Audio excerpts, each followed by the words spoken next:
I have to carry around a card, I have to carry around keys, I have to carry around a mobile phone. I think transhumanism is the step to put all of that inside my body so that not only my brain is smart, but my body is too. A nice big breath in.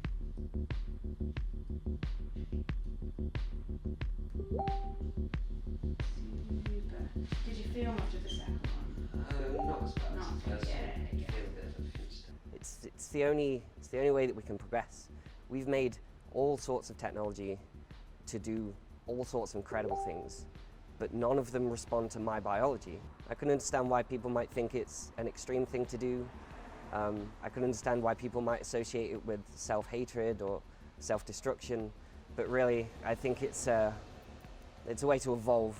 So we want these sitting somewhere-ish around here, and then just relax, and then we're going to find where we're going to go. I have in my left hand an RFID chip, that's my door key. In my right hand I have an NFC chip, that is my business card. In the middle of my right finger I have a magnet that lets me sense EM fields. I have the contraceptive implant, a 3D printed kneecap, and now 2 LED implants.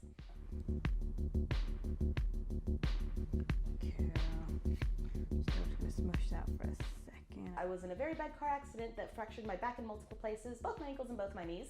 So my kneecap is completely 3D printed from the NHS.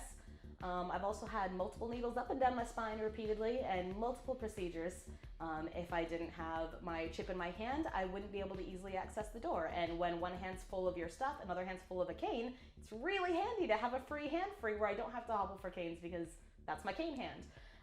This one is my business card at the moment, but I can put on there all of my medical information. So if something happens and I'm incapacitated and I can't tell somebody my blood type, my medical history, and something goes wrong, they can look it up and they can see all of my medical information and make me safer if I have to go to the hospital. You can only see one above the skin, but there's actually 3 bits of test node in there. I call myself either a biohacker or a grinder or a practical transhumanist. They all basically mean the same thing. They all just mean somebody that takes transhumanism into their own hands. You get sterile tools, you get a little sterile field out, which is like a little sterile fold out thing that stops you getting germs everywhere. And then you cut a hole, maybe that's with a scalpel, maybe that's with a needle, whatever it is, it comes out of a sterile package.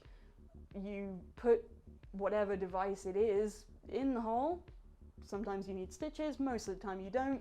Most of the time steri-strips are fine, and then you take care of the wound until it heals up, and then you say, ah, that worked, or oh, bummer, that didn't work. In theory, I care what happens to me. In practice, I don't really care what happens to me so much as I care about data. So I would much rather do an interesting experiment that might have some risk to it than not do the experiment because there's risk.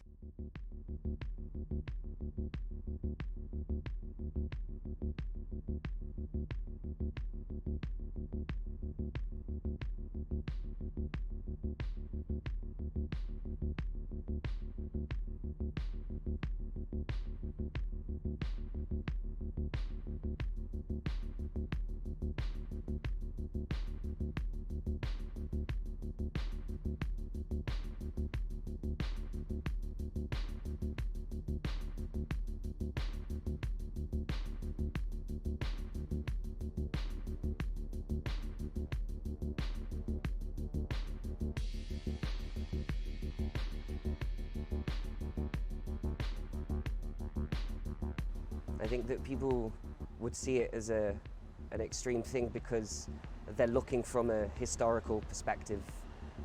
They're not looking forward. I don't think implants are inevitable. I do think they'll get better, longer lasting, look cooler, be prettier, have more functionalities, have all this type of stuff, and it's going to be one more option people have. I love having my keys in my hand so that way I don't need to carry keys about with me. My partner, who could get the exact same chip I have, wants nothing to do with it, and that's fine, just different choices. I think we'll just have more choices.